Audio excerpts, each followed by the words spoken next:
Alors que le Festival du Livre Paris s'apprête à commencer, en avril 2026, 115 auteurs décident de quitter leur maison d'édition, Grasset, et parmi eux, on retrouve Virginie Despentes et BHL. Il y a une mouche. Il y a une mouche. Alors vous vous demandez peut-être pourquoi. Le but, c'est de protester contre le limogeage de son PDG historique, Olivier Nora. Ils accusent Vincent Bolloré, propriétaire du groupe Hachette, d'avoir fait une chose, porter atteinte à l'indépendance éditoriale de Grasset. Cela fait suite à un désaccord suite à la publication d'un livre de Boualem Sansal. Les auteurs dénoncent une bollorisation du monde de l'édition, menaçant la diversité des voix et la liberté de création. Une action collective d'écrivains est en préparation pour défendre leurs droits et leurs œuvres. Si vous avez loupé cette polémique, peut-être que vous avez vu celle autour d'Amazon. Le syndicat de la librairie française a critiqué ce partenariat qui a finalement été annulé d'un commun accord. Alors on n'est pas là pour mettre le doigt sur toutes les polémiques, surtout que j'en ai déjà parlé dans différentes vidéos. Je vous les mets en bas juste en dessous, en description. Nous, on va essayer de comprendre aujourd'hui comment un tel festival peut exister. Bonjour et bienvenue, ici votre beau vieux Jeannot. Bon ça c'est bon, c'était pour la blague, je peux l'enlever. Est-ce que vous vous êtes déjà demandé comment ça se passe un festival du livre ? Moi, oui, puisque je me pose énormément de questions et aujourd'hui, j'ai la chance de pouvoir enquêter sur le sujet puisque je suis dans les coulisses du Festival du Livre de Paris. C'est parti, suivez le guide. Ah ouais, c'est beau, ça partait. Est-ce que je peux me permettre la question un peu fâcheuse, c'est ça coûte combien concrètement d'organiser un festival pareil ? Ce festival coûte environ 5 millions d'euros. 5 millions, ok. Merci beaucoup de me recevoir dans ce festival qui est en pleine ébullition. Est-ce que déjà tu peux te présenter ? Pierre-Yves Béranguet, directeur général du Festival du Livre de Paris depuis 2 ans. C'est la 2e édition que je programme. On va avoir un peu de bruit de fond malheureusement parce qu'on est en plein dans le festival qui est en train de se préparer. Toi, ça fait seulement 2 ans que tu as repris le festival, que tu as repris un peu le flambeau ? C'est ça, en fait, je suis arrivé en mars 24 avec un projet déposé en juin pour organiser le grand retour du Festival du Livre de Paris au Grand Palais, c'est-à-dire là où il était né en 1981. Donc il y a eu l'édition 2025 qui a été un beau succès puisqu'on a eu 114 000 visiteurs, dont 43% de moins de 25 ans et on en est très fiers. Ça fait plaisir ça. À l'heure où toutes les études nous disent à juste titre qu'il y a un recul de la lecture chez les jeunes, c'est très encourageant je trouve. Et puis là on prépare cette année une édition assez exceptionnelle également. Trop cool. Après, moi je chipote un petit peu mais on a un recul de la lecture papier. Mais sur le numérique quand même, on lit beaucoup, donc c'est quand même assez encourageant. Et c'est pour ça que c'est bien que ici, là, pendant le festival, on n'est pas que sur du livre papier, de ce que j'ai compris. Il y a du livre audio. Est-ce qu'il y a du livre numérique aussi qui est mis en avant ? La ligne éditoriale depuis mon arrivée, c'est vraiment de travailler sur le livre augmenté. Donc on garde le livre au cœur, la lecture, l'écriture fondamentale, la littérature. Et en revanche, on ouvre le livre à l'audio, au cinéma avec la grande galerie de l'adaptation littéraire, série TV, aux arts vivants avec le cabaret littéraire en partenariat avec le festival Extra du Centre Pompidou.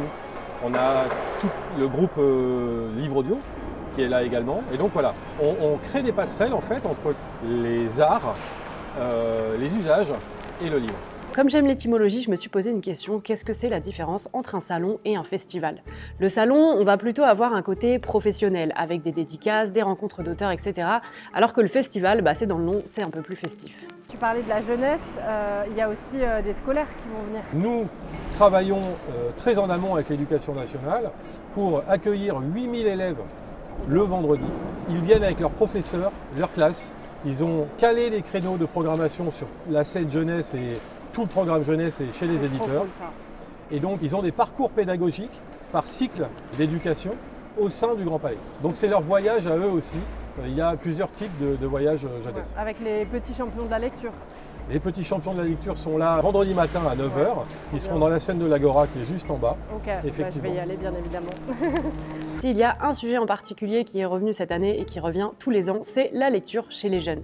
Le baromètre 2026 du Centre national du livre, le CNL, montre que la lecture reste globalement stable chez les jeunes Français, mais qu'elle recule fortement à l'adolescence à cause de la montée des usages numériques. Bon, je vous apprends rien, les écrans, les réseaux sociaux, on les utilise de plus en plus, pas que les jeunes.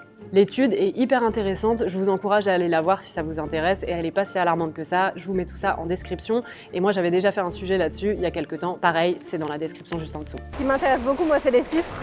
J'ai envie qu'on parle un peu de chiffres. Il y a beaucoup de gens là autour de nous qui font un travail assez monumental.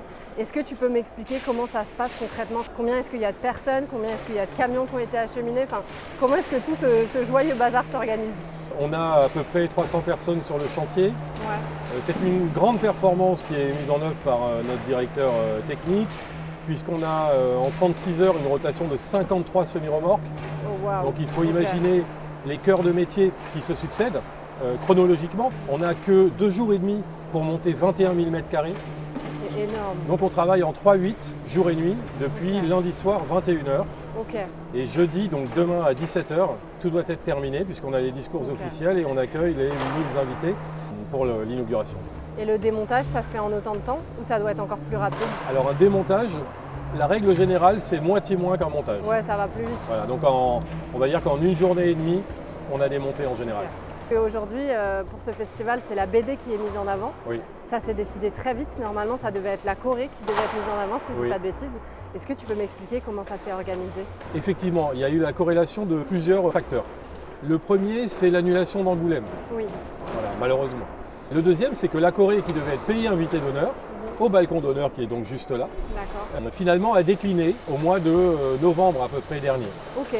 Et donc, comme on est dans un métier de créatif, il a fallu avec les 6 sauteuses, qu'on travaille donc de manière solidaire avec toute la filière. Et donc on s'est dit, mais c'est une opportunité magnifique de venir en soutien des autrices, auteurs, éditrices et auteurs du 9e art. Et donc on va proposer que la BD en fait soit invitée d'honneur, puisqu'on n'a plus de pays et on récupérait 500 m². Et donc on a proposé donc aux éditeurs de bande dessinée, mais aussi aux esthétiques rapportées, manga, comics, etc., d'inventer avec 3 curators, donc Romain Brett qui est le programmateur BD du festival, à qui s'est adjoint les compétences de Nicolas Tellope et de Fleur Hopkins-Lauferron. Okay. Et donc à eux 3, ils ont conçu 2 expositions de 200 m² chacune, exceptionnelles, avec des œuvres de patrimoine et des œuvres récentes. Une première sur les états amoureux dans l'histoire du 9e art, ça s'appelle Crush, la romance en bande dessinée. Trop bien, j'adore. Voilà. Et le deuxième, c'est le dehors et le dedans, le voyage comme révélateur. Puisque cette année, le thème général du festival est le voyage. Okay. Et donc, ils ont rebondi là-dessus. Et on a une douzaine d'éditeurs qui ont dit bingo, on y va. Et donc, il y aura une centaine d'auteurs exposés et en dédicace pour tous les passionnés. Bah, on a fait un bon petit tour. Je veux bien que peut-être que tu me dises comment s'organise le festival au niveau de la programmation et le nombre d'éditeurs qui seront présents. Sur la programmation générale du festival, nous avons 12 scènes. Et il faut s'imaginer de 9h à 19h, sur ces 12 scènes en simultané, un changement de plateau toutes les 50 minutes. Okay, waouh! Ah ouais, c'est de l'organisation. C'est de l'orfèvrerie programmatique. Et c'est ce qui fait que la programmation du festival est si riche et qu'on peut traiter tous les sujets, les grands enjeux contemporains, les nouveautés et surtout donner des créneaux de programmation officielle à tous les genres littéraires. La littérature, on va dire classique, à peu près 65%, la jeunesse 15%, et ensuite BD et romance se partagent les pourcentages restants. Voilà. Mais tout le monde a sa place au sein de la programmation, ce qui fait un peu plus de 300 rencontres en 3 jours, 1800 auteurs et 3000 séances de dédicaces. Et combien d'éditeurs ? 450 maisons d'édition. Mais il y a une question que je me suis posée, c'est si les jeunes lisent moins, est-ce que c'est pas parce qu'on n'a pas des grandes collections comme on a pu les avoir à une certaine époque? Je pense à Hachette qui faisait la bibliothèque rose, la bibliothèque verte, la bibliothèque rouge, et où il y avait vraiment ce côté un peu, vous savez, feuilletonnage que nous, on n'a plus vraiment. Ou en tout cas qu'on a pu retrouver dans la BD, mais j'ai l'impression que ça, on ne le retrouve pas forcément dans le roman. Si vous avez des exemples similaires, n'hésitez pas à me dire ça en commentaire. J'aurais aimé terminer sur une note positive, mais malheureusement, j'ai reçu un témoignage qui m'a laissé un peu pantois. Comme vous pouvez le voir, un festival, eh bien, c'est beaucoup d'organisation et parfois, il y a des loupés. Coucou, je te remercie de prendre le temps de m'avoir lu, de m'écouter. Donc moi, de base, je devais aller au Salon du Livre aujourd'hui avec mes parents à l'horaire de 15h. Pourquoi 15h? Parce qu'on était un peu pris avant et qu'à 16h, il y a la dédicace de Amélie Nothomb à laquelle je voulais aller.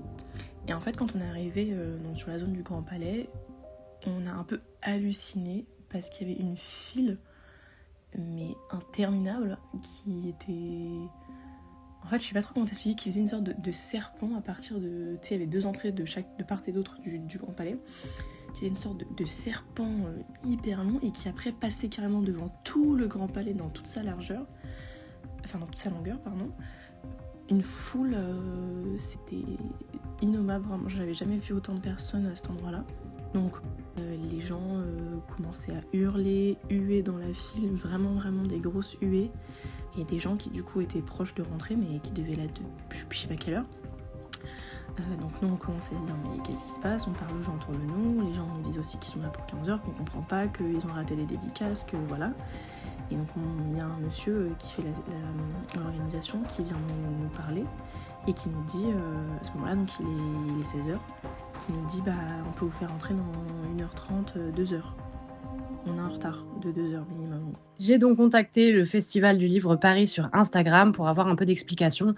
Pour le moment, malheureusement, pas de réponse à l'heure actuelle. On ne sait pas si les gens vont pouvoir être remboursés. Au moment où sort cette vidéo, c'est donc un petit peu à chaud. Il n'y a pas encore tous les détails. Alors moi, je n'y étais pas, ce n'est qu'un témoignage, mais ça vous donne une idée de ce qui s'est passé. Le témoignage d'Alicia, il m'a particulièrement touchée puisque comme moi, elle est atteinte d'un handicap. Je vous en dis pas plus, ça la concerne, vous savez. Et elle avait une lettre écrite pour Amélie Nothomb que malheureusement, elle n'a pas pu lui donner. Elle s'était faite super jolie, elle avait trop hâte et ça malheureusement, c'est un moment qu'elle pourra pas récupérer. En attendant, au moment où vous regardez cette vidéo, moi je suis en train de modérer une table ronde avec le Pass Culture que je remercie pour leur confiance et j'espère que les personnes pourront être remboursées. C'est donc tout ce que j'avais pour vous aujourd'hui, ma team Jeannot. J'espère que cette vidéo vous aura plu. C'est un rêve de gosse qui se réalise concrètement. J'avais envie de faire ça depuis super longtemps. Cette vidéo, elle n'a pas été sponsorisée, mais je tenais à remercier très grandement le Festival du Livre de Paris qui m'a donné les accès tout simplement pour vous montrer un petit peu à quoi ça ressemble. En attendant, si vous voulez me soutenir, vous pouvez liker cette vidéo, vous abonner, la partager et aller faire un petit tour sur mon Patreon. Et puis moi, je vous dis à très vite dans une prochaine vidéo. Allez, salut!